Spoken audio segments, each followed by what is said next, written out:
Olha, dois assuntos predominam no noticiário já desde ontem. Claro, as repercussões do anúncio da queda do PIB, oficialmente anunciado ontem, né, pelo IBGE, 3,6% de queda, a maior recessão da história do Brasil, desde que os números começaram a ser coletados pelo IBGE, no final da década de 40, e a grande discussão o que tirar desse número. É um retrovisor, como diz o ministro da Fazenda, Henrique Meirelles, ou seja, o passado é o passado, já vivemos uma outra realidade, ou apenas persistimos no fundo do poço, como insistem alguns críticos da política econômica do governo, apontando para persistência de números negativos e até que continuam piorando, como foi o índice de desemprego ao longo de 2016, mesmo depois do impeachment.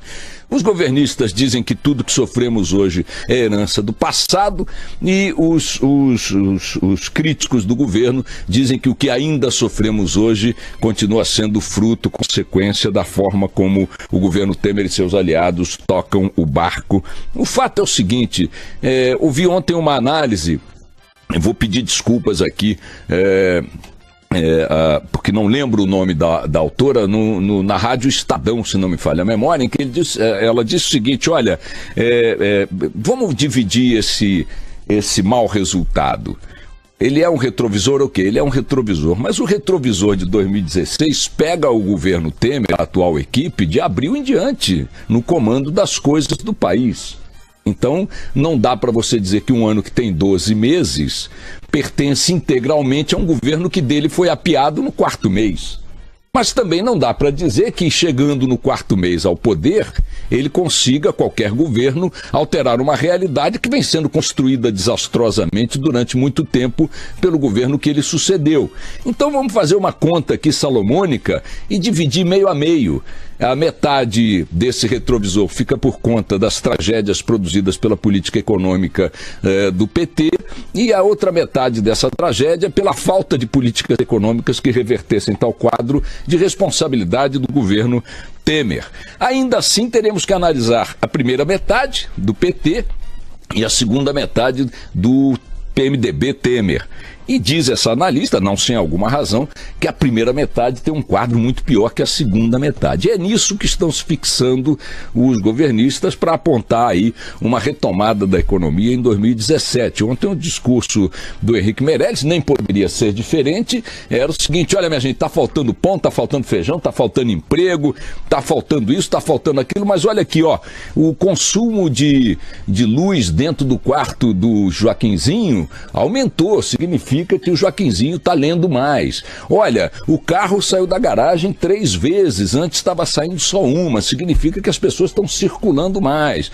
Olha, a Dona Maria comprou mais embalagens para embalar coisas compradas no supermercado, então significa que está consumindo mais. E, de fato, alguns indicadores da segunda parte da tragédia, da segunda parte do retrovisor, partindo desse pressuposto de que ele tem que ser dividido em partes iguais entre Dilma e Temer, a segunda parte desse retrovisor tem dados menos angustiantes do que a primeira parte, sem sombra de dúvidas. Embora não se possa negar que é aflitivo estar com um governo já há um ano praticamente no poder e as coisas não tenham mudado dentro das expectativas que este próprio governo anunciou e proclamou em todo o processo de impeachment até consumá-lo e mesmo depois de tê-lo consumado. A questão agora está em saber se viveremos um 2017 que concluirá em dezembro com o sentimento de saudades de 2016. Muitos indicadores dizem que não. Muitos indicadores dizem que não. Mas é importante ter em mente o seguinte, até agora, a despeito de alguns desses indicadores serem mais sólidos do que outros, até agora o grande trunfo que os economistas do governo apontam, e os aliados também, é a mudança de expectativa. É de expectativa. Então, é sensorial. Do ponto de vista concreto, é como se estivéssemos diante de um paciente na UTI, à beira da morte já há muito tempo, e num determinado momento ele dá uma respiradinha, o dedinho do pé mindinho dá uma mexidinha, Uma temperatura que estava num limite insuportável cede um pouquinho. E aí você olha para aquele quadro e diz, opa, vai melhorar, vai se salvar. Mas se você parar e analisar os parâmetros presentes, você diz, não, o cara ainda está à beira da morte. A situação ainda é muito grave. Não, mas tenhamos esperança. Ok, todos temos esperança, mas esperança não muda a realidade econômica. Esperança não produz fatos concretos. Fatos concretos são produzidos por atos, por medidas de governo, por ações, por eventos. E estes parecem que custam a aparecer ou a produzir os efeitos desejados. Vamos torcer, porque estamos todos dentro do mesmo barco, sem abrir mão do senso crítico, mas vamos torcer para que os prognósticos mais positivos, feitos por muitos economistas, gente séria, gente que não está necessariamente atrelada ao projeto político do governo, vamos torcer para que estes prognósticos positivos se confirmem.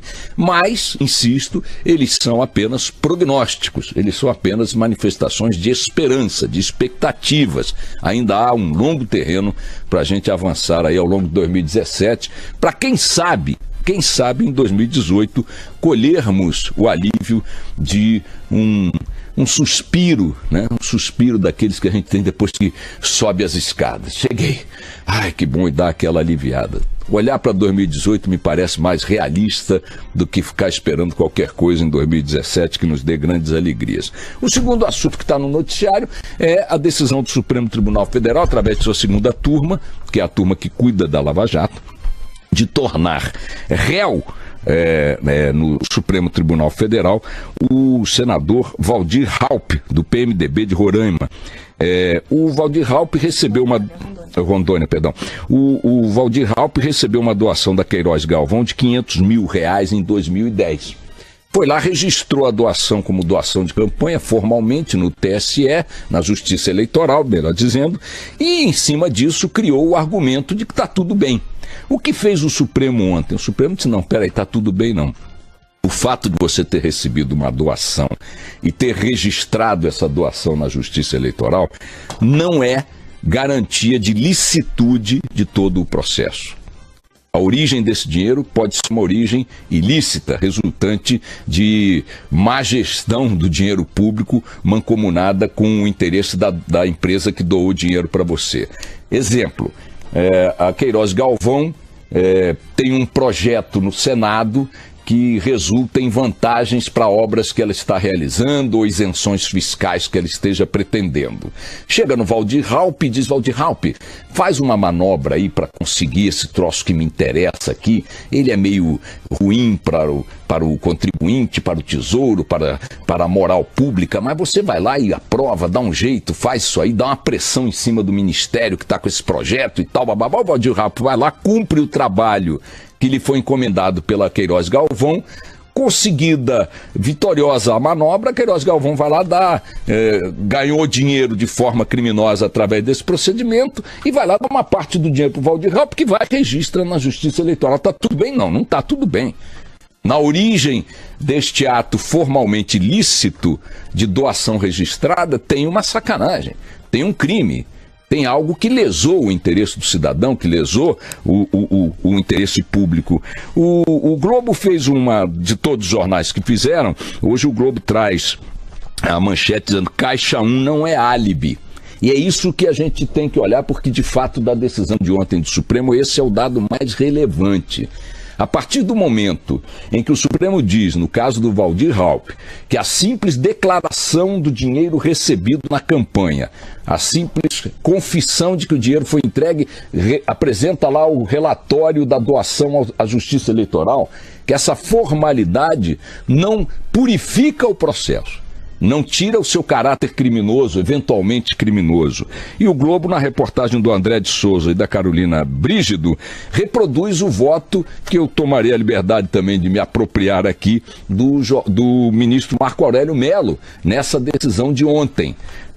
Está dizendo, o Marco Aurélio Mello solta o Bruno de vez em quando, mas também tem alguns votos exemplares. O voto dele foi o mais contundente, leio na íntegra. Ele disse o seguinte quando aprovou, também acompanhou a decisão de tornar réu o senador Waldir Raupp. Ele diz assim: a prestação de contas pode constituir meio instrumental do crime de lavagem de dinheiro. Se os recursos financeiros doados, mesmo que oficialmente a candidatos e partidos, tiverem origem criminosa, resultante da prática de outro ilícito penal, como crimes contra a administração pública. Continua o ministro. Configurado esse contexto, que traduz uma engenhosa estratégia de lavagem de dinheiro, a prestação de contas atuará como dissimulação do caráter delituoso das quantias doadas. Os agentes da conduta criminosa objetivaram, por intermédio da Justiça Eleitoral, através do registro da doação, conferir aparência de legitimidade a doações manchadas em sua origem pela nota da delituosidade. Então, isto aqui abre uma porta, minha gente, na justiça em relação ao processo da Lava Jato gigantesca, pela qual poderão passar, e isso é o pânico do momento no Congresso Nacional, pela qual poderá passar uma boiada de parlamentares, mas muitos parlamentares, que armaram esse tipo de estratégia para lavar o dinheiro recebido, dinheiro de origem criminosa, de corrupção, de bandalheira, de superfaturamento, recebe o dinheiro nessa maracutaia, registra na Justiça Eleitoral como doação legítima e vai para casa encarar os filhos de frente. Não, o Supremo disse não, peraí, investiga isso direito. Vê aí qual pode ser o vínculo entre esse dinheiro e alguma coisa criminosa, vinculando, relacionando o senhor Waldir Raupp e qualquer político, já que está aberto o precedente, com as doações das empreiteiras. Esse é um grande porvir, hein? Isso aí é uma porta escancarada. Vamos esperar pelos próximos acontecimentos. Algo a corrigir aqui, por favor? Só confirma, Boechat, se não é o Celso de Mello, o ministro Celso de Mello. Fez o Marco Aurélio Mello. Eu chamei que era aqui, Marco Aurélio. Marco Aurélio, Então o Marco Aurélio Mello continua sendo apenas o que solta o Bruno. Exatamente. O Celso de Mello, me perdoe aqui os ouvintes. Ministro Celso de Mello, correção pontualíssima feita aqui pela atenta equipe. Este voto que eu acabei de ler do ministro Celso de Mello. De qualquer maneira, ele indica exatamente isso. Está aberto um precedente para botar no banco dos réus políticos que registraram legalmente as doações de campanha quando houver suspeitas levantadas pelas investigações de que estas doações têm origem criminosa. Maravilha, isso é um belíssimo passo que o Supremo deu ontem. Vamos tocar o barco.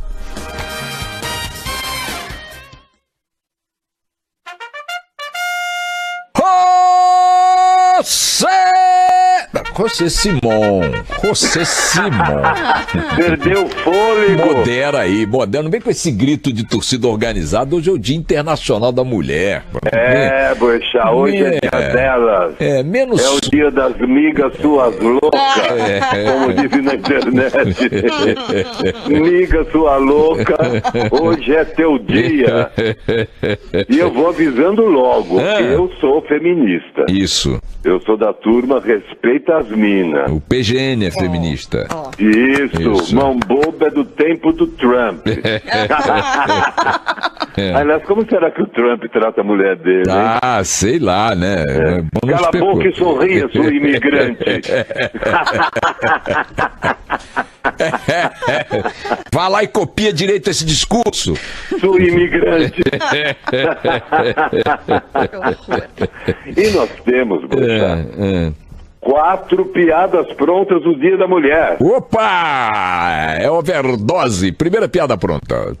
Partido da Mulher Brasileira é punido por não dar espaço a mulheres na propaganda na TV. Não, pra eles... Vai botar a culpa em quem agora? Pra eles, lugar de mulher não é na TV. Né? É na pia lavando a louça dos correligionários. É o PMB, né? Como é que é o PMB? Partido da Misoginia Brasileira. Parece que esse partido tem 10 homens e uma mulher. É pra lavar a louça. Que é misógina, que é pra lavar a louça. E aí, segunda piada pronta. Radialista baiana. Opa. Logo foi ontem, eu vi na rádio da Bahia. Se você sofreu algum tipo de violência doméstica, recorra a Lei Maria apanha. Ela errou? Como é que é isso? Ela estava no ar e falou isso? Se você sofreu algum tipo de violência doméstica, recorra à Lei Maria apanha. Ai, meu Deus. Que horror. Ela chamou a Lei Maria da Penha de Lei Maria apanha. Bem, faz sentido. Faz sentido. Faz sentido. Terceira piada pronta. Terceira piada pronta. Senadora Gleisi Hoffmann propõe greve do sexo. Com o seguinte detalhe, o Paulo Bernardo merece, né? Ela devia fazer greve de propina. Greve do sexo, senadora Gleisi Hoffmann. Mas que ideia. Bem, primeiro que ela não é mulher, é Barbie. Segundo, que ela devia fazer greve de propina. E terceiro, que ela não sabe que orgasmo é justamente uma conquista das feministas. Ah, é. Porque antes era assim: mãe, o que é orgasmo? E a mãe, não sei, pergunta pro teu pai.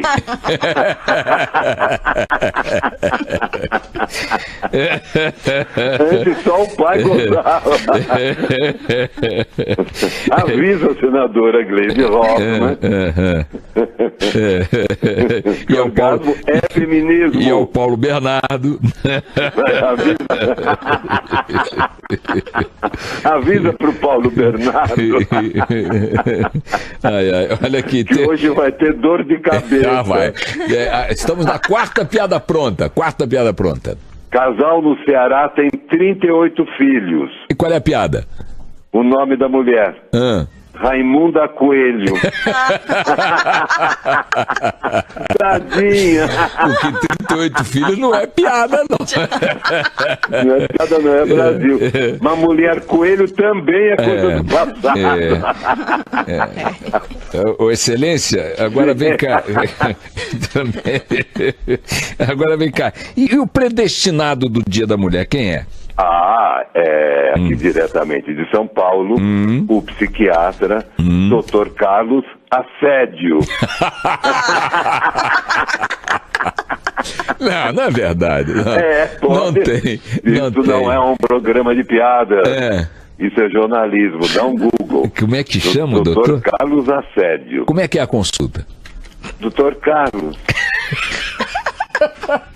Eu sofri assédio. E ele? Eu sofro desde que nasci.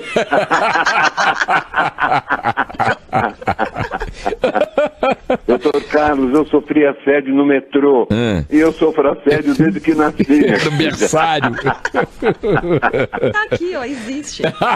Claro que existe. Não pararam isso. E as comemorações? As comemorações do Dia da Mulher, presidente? Olha, tem uma amiga minha que ela vai comemorar o Dia da Mulher provocando um engavetamento na Marginal. Por que, presidente? Só de birra. Ela vai puxar o breque de mão e vai engavetando. A mulher não dirige mal, então peraí. Breque de mão. E que mais? Que outra A comemoração? mulher dirige mal, virou lenda de taxista, né? É verdade. Mas... Eu tenho uma amiga, essa dirige mal mesmo. Mas ela tem uma filosofia. Qual é a filosofia, né? E ela diz o seguinte, que eu faço, amiga sua louca, você dirige mal. E ela fala assim, Simão, o importante é chegar.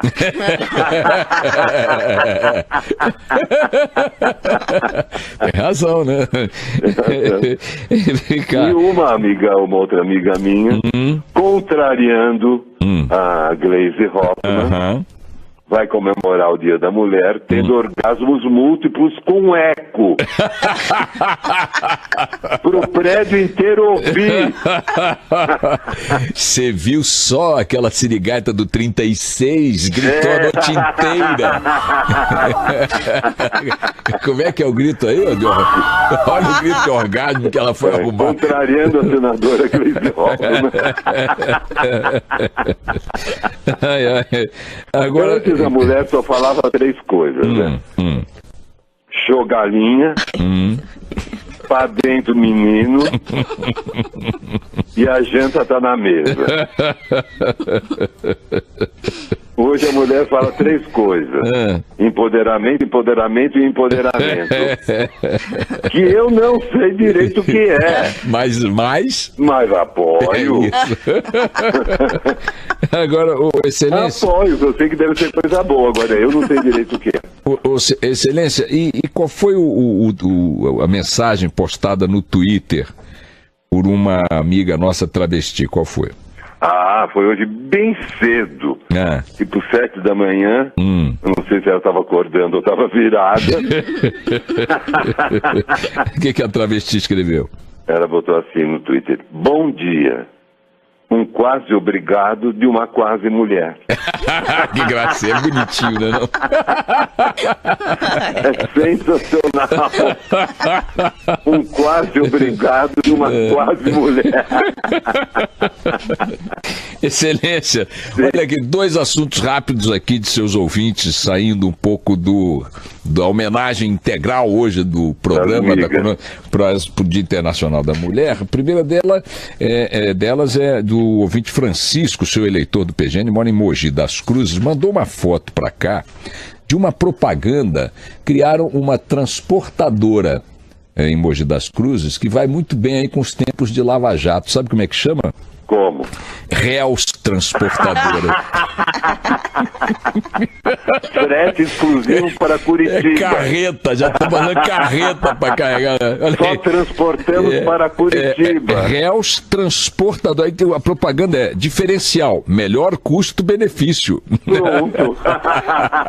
Obrigado por Francisco de Mogi das Cruzes. E outra que eu não quero deixar de registrar, porque saiu hoje na Folha de São Paulo, a tirinha do magnífico Adão Iturrugaray. Eu tenho dificuldade de falar o nome dele. Não, eu também. Eu sou amigo dele, gosto muito dele. Maravilhoso. Eu não sei falar o nome dele, não. Adão Iturrugaray. Nosso Adão maravilhoso. É uma tirinha que é assim: um cara encontra uma mulher e diz assim pra ela, lembrando o Jucá, né? Hoje de manhã participei de uma suruba. Aí a mulher diz: uau, de você... não, é um amigo. De você e mais quem? Eu, Mindinho, seu vizinho, maior de todos, fura-bolho e cata-piolho.